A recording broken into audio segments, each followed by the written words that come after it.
Hi, I'm Steve Smith for Smith Garden Town along with Michael Fiore.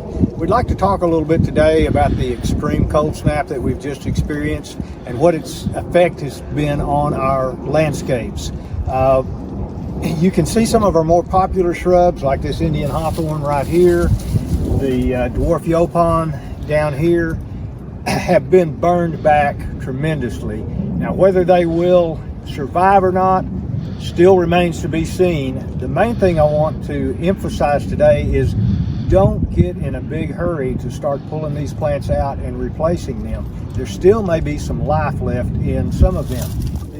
So what we want to do is look at the stems, not at the leaves. The leaves are going to look bad, but just cut off a small stem like this. And what you want to do is take your thumbnail and just scratch the surface of the bark off, and you see this is already beginning to brown. There's almost no green there at all, so that's a very bad sign. This plant is probably going to have to be pruned back severely. Whether it will recover remains to be seen. You can do the same thing with crepe myrtles. We saw, we had a very extensive cold snap like this back in December of '83. I remember that one very well. We lost lots of crepe myrtles. A few of them came back from the roots, but almost all of them were killed from the ground line up. So we can do that again with these crepe myrtles. Just scratch it with your stem. Now you see you have green there where we didn't have it in the hawthorn. So that's a good sign, but it still remains to be seen. Don't get in any hurry. Don't start removing plants yet until we know what the extent of the damage is. Now, a couple of really interesting things to point out is you're going to see differences even within the city and even within your own landscape. You may have a shrub here that's fine and a shrub over here that's hurt. And that's just the difference between how much exposure they got to the elements, and it's the difference between individual plants and how hardy they are. Now, if you look over here, you're going to see that this hawthorn, like Steve pointed out, is looking really bad. But where the snow was, that actually insulated those leaves, and you can see green leaves down there below where they were insulated from the elements.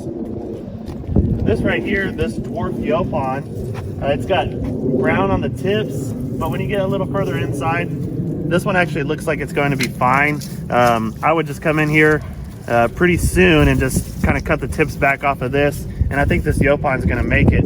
You're just going to have to look at individual plants within your landscape, see what needs to be cut back. Don't get in a big hurry to do it. Now, there are certain things that you can go ahead and start working on now.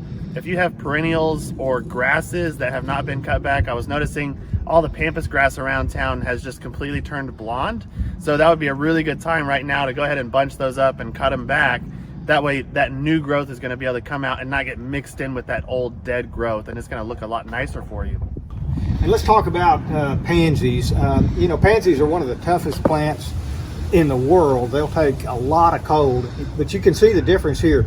These pansies were covered with snow, so they were insulated. The ones in the pots, not so much. But even so, the ones in the pots are still green.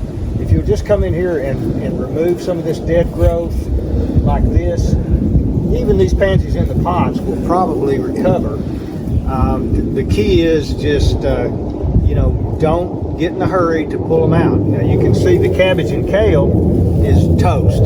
That can go ahead and be removed right now. But I think most of all, the pansies that were under snow will recover. Now, one thing to remember about evergreen trees and shrubs is that when they drop their leaves, that happens in the spring whenever they put on their new growth.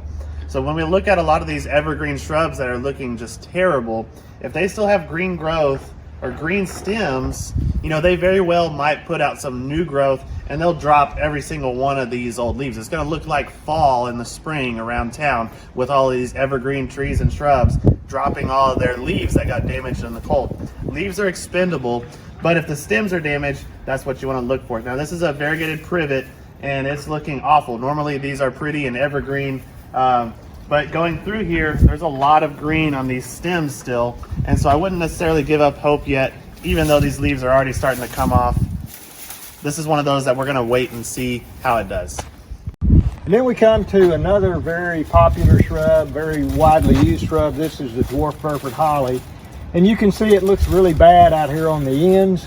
but there still is life down inside. So don't give up yet. We've got good green down here in the lower tissue, so you're going to need to do some pruning, but I think these plants will recover. And then we've got rose bushes. Everybody's asking about their rose bushes. You know, rose bushes are quite resilient.